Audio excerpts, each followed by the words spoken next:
காளிதாஸ், புவனேஷ் மற்றும் திரு GM சதீஷ் உள்ளிட்ட கழக தோழர்களே, திரளாக கூடியிருக்கக்கூடிய பயனாளிகளே, பெரியோர்களே, தாய்மார்களே, முதல்வர் அனைவருக்கும் நன்றி கலந்த மாலை வணக்கம். திரு வன்னிராஜ் அவர்களும் திருமதி புஷ்பலதா வன்னிராஜ் அவர்களும் சுனில்குமார் அவர்களும் தெளிவாக எடுத்து சொன்னாங்க. திராவிட முன்னேற்ற கழகத்தோட ஆட்சியில் என்னெல்லாம் நல்ல திட்டங்கள்லாம் உங்களுக்கு வந்திருக்கு. ஒரு விஷயத்தை நீங்க புரிஞ்சுக்கணும். காட்பாடிக்கு இதுக்கு முன்னாடி குடிநீர் பிரச்சனைன்னும் போது பொண்ணு கொடுத்து பொண்ணு எடுக்கிறதுக்கே யோசிப்பாங்க.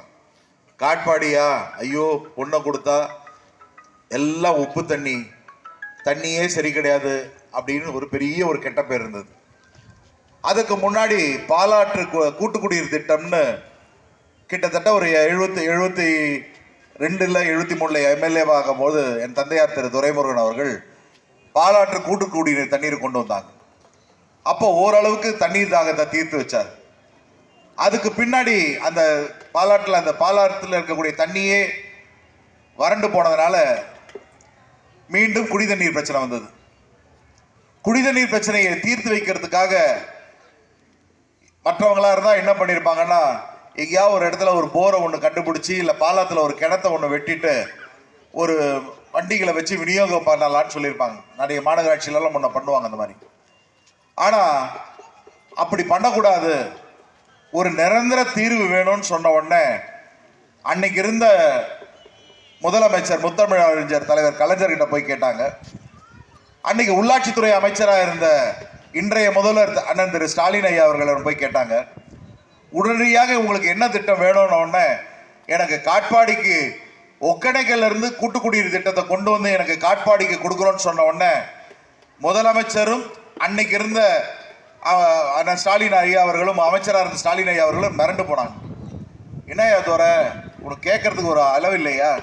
ஒக்கடைக்கல் எங்க இருக்கு, காட்பாடி எங்க இருக்கு, அங்கிருந்து இவன் எப்படி தண்ணி கொண்டு வந்து கொடுக்க முடியும்னு சொன்னாங்க. அப்போ அந்த கேபினட் மீட்டிங்ல நடந்த அமைச்சரவை விவாதத்தில் சொன்னாரு, தலைவரே காட்பாடிக்கு நான் தண்ணி கேட்கிறேன்னா காட்பாடிக்கு மட்டும் கேட்கல, காட்பாடி வழியா வேலூருக்கும் தண்ணி கேட்கிறேன். ஆகையால வேலூரும் வறண்டு போயிருக்கு, காட்பாடியும் வறண்டு போயிருக்கு, கேவிக்குப்பம் வறண்டு போயிருக்கு, அதுக்கு முன்னாடி இருக்க குடியாத்தம், அதுக்கு முன்னாடி இருக்க ஆம்பூர், கிருஷ்ணகிரி, ஆக எத்தனை தொகுதிகளும் வறண்டு போயிருக்கு என்னோட ஜில்லால, இவைகளுக்கெல்லாம் நீங்க தண்ணீர் கொடுக்க வேண்டும்னு சொல்லி கேட்டார்.